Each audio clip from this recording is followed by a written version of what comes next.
I'm going to talk to you tonight about starting up on a shoestring. So my presentation is going to be based on my experiences starting up a company called Hi Mama.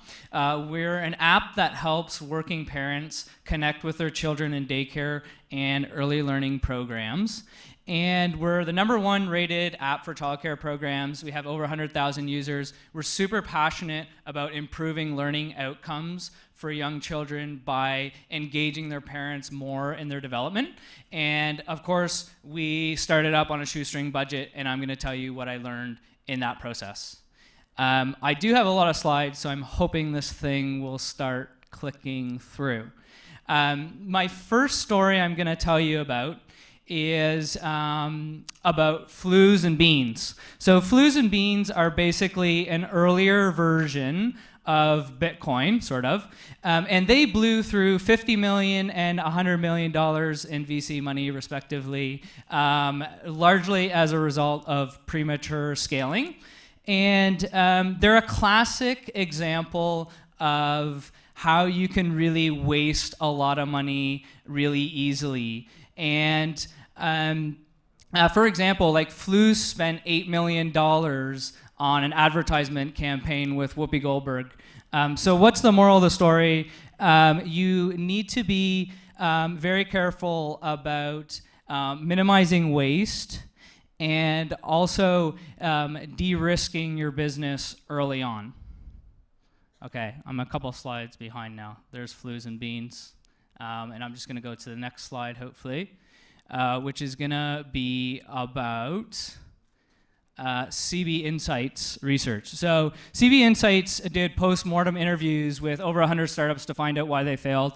#1 reason, no market need. So if you have gotten out a second mortgage to market your idea, you better make sure that somebody actually wants what you're trying to sell. If you are planning to spend millions of dollars, remember about Flues and beans because you can waste a ton of money quickly. So just going through to the next slide, things to consider about de-risking early on. First, confirm you are solving a real problem. Validate that your market timing is right, and conserve cash through discovery and validation. Don't waste $8 million advertising something that nobody wants. All right, next slide. Hopefully you all know the episode of The Simpsons with king-size Homer because it's one of the best Simpsons episodes ever. He's so lazy, he outsources his job to a drinking bird toy.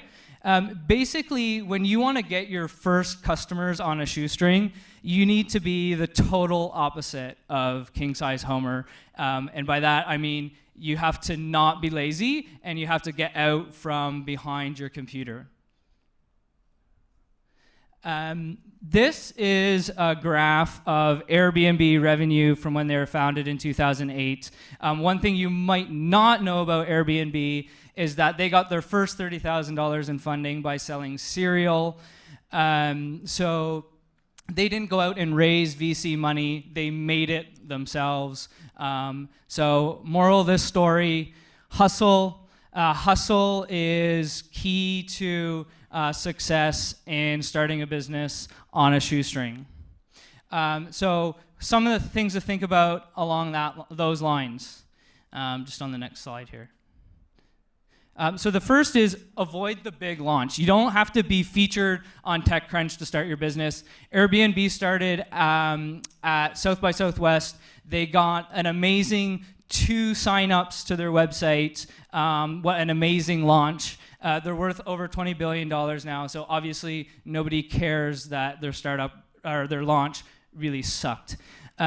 Secondly, talk to people in person and on the phone. So another Airbnb story, the co-founders went and knocked on doors in New York to take photos of listings on their site, which ended up being a massive opportunity to improve booking conversions. They would have never figured that out if they didn't literally knock on people's doors and go take photographs. Last of all, monetize from first sale. So with Hi Mama, for example, I got my first sale before we even had a product. So as Alex mentioned, I used to work at Deloitte. So naturally, my first thing I did when I started my first company was I built a slide deck in PowerPoint. And so then I went and shopped around my slide deck of what my product might look like to a bunch of people and said, hey, what do you think? And somebody said, actually, yeah, I'll buy that. I'll buy your vaporware. And I'm like, okay.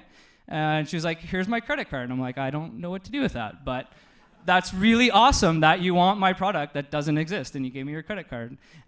So it just validates that there was people that really wanted what I was selling. So you've got, you've validated there's a market for what you're selling, and you've also got your first customers on board, so now you want to grow. The thing about growing your business is it's really hard, and it takes a really long time, and there's a lot of distractions. So I'm going to show you the next data point. It's around some information I got from Tom Tungu's startup blog, which is really great, by the way. So this is showing you publicly traded SaaS companies and how many years it took them to get to 50 million in revenue. On average, it's over 9 years. And these are publicly traded SaaS companies, right? So you got to figure on the whole, similar SaaS companies took much longer. So basically, point here, you're looking at a decade of hard work to get to a company that's like mid-market size, all right? So you're not going to find some growth hack to, become viral overnight and all of a sudden become a big unicorn. Unfortunately, it doesn't happen for us that way. We're not all like Uber or something.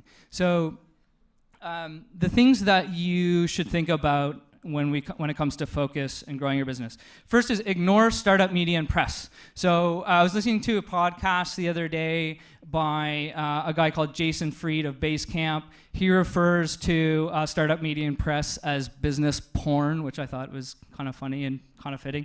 The other thing is don't blindly copy competitors. So just because your competitors and other startups are doing stuff doesn't mean it actually works. Just let them go ahead and do their stuff that doesn't work and ignore them. Last thing is focus on maximum of 2 or 3 priorities. If you're doing 10 things at once, you're not going to be able to do any one of them successfully. You need to be comfortable with the opportunity cost of that. And if you struggle with this, you should check out a book called Traction, and it's got some really great recommendations to focus your efforts on your startup. That's it. So just to recap the 3 points: de-risk, hustle, focus. Those are my lessons from starting up on a Shoestring. And as you think about really easy questions to ask me, I'm going to just throw in one self-serving pitch, which is that we're looking to hire awesome people at Hi Mama. So if you're awesome people, come talk to me or somebody on our team. They're floating around here somewhere. Where are you? There they are. There's the Hi Mama team. Come talk to us. If you can't connect with us tonight, go to himama.com. Check out our career opportunities. We're looking for people that are passionate and ambitious. We don't care what your experience is. Thank you.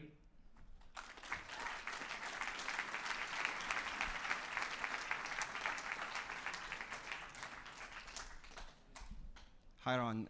So my first question is, by the way, excellent presentation. Thank you very much. How did you find your first customers? Your very first customer? And the second thing, if you go back in time, would you still do the MBA? And would you still do it with Harvard? Thank you.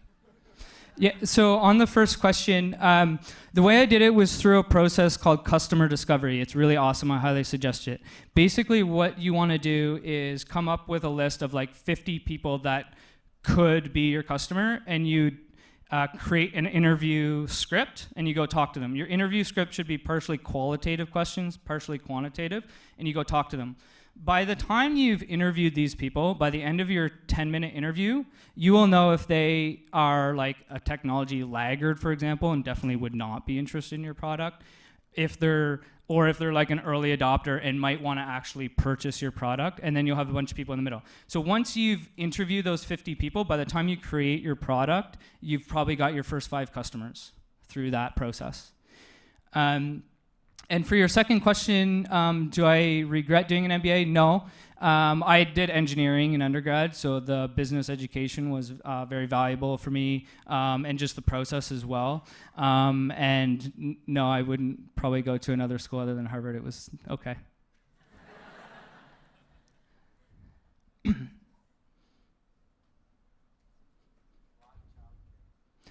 Why childcare is the question. It's a little bit opportunistic, to be honest. So Hi Mama started almost like a Facebook for kids. So we started with the parent side of the platform, and then we realized that an interesting B2B market to play in that would want to push content to parents was childcare. And so we built the childcare side of the platform, which has worked out great because B2B is actually much easier to succeed in than B2C. And also, it keeps our parents super engaged in the platform. They're logging in every single day. Our average email open rate is 140%. So parents are opening emails on average more than once, which is an amazing figure for a platform. Last question. I think your second point on de-risking was to validate your market timing. And I was just wondering if you had any tips or suggestions on kind of practically how to do that, or indicators kind of that you can look to kind of get a sense of whether or not you were getting that right. Yeah, that one's a little bit tougher. It's based on a lot of different factors. Like Flues and Beans that I talked about, for example, like they're kind of earlier versions of Bitcoin, which we know is having some success, but the market timing was probably wrong. I think one of the things to think about is how much of your product completes the full solution. So if I just give Hi Mom as an example, if we did it even 5 years ago when not every childcare program had good Wi-Fi and tablets were not as affordable as they are today, that would have been much, much harder for us. So I think thinking about how much your product fits all of their needs versus the complete solution, which for us would include Wi-Fi and tablets, that's something important to think about. Cool, and that's it. Thanks, guys.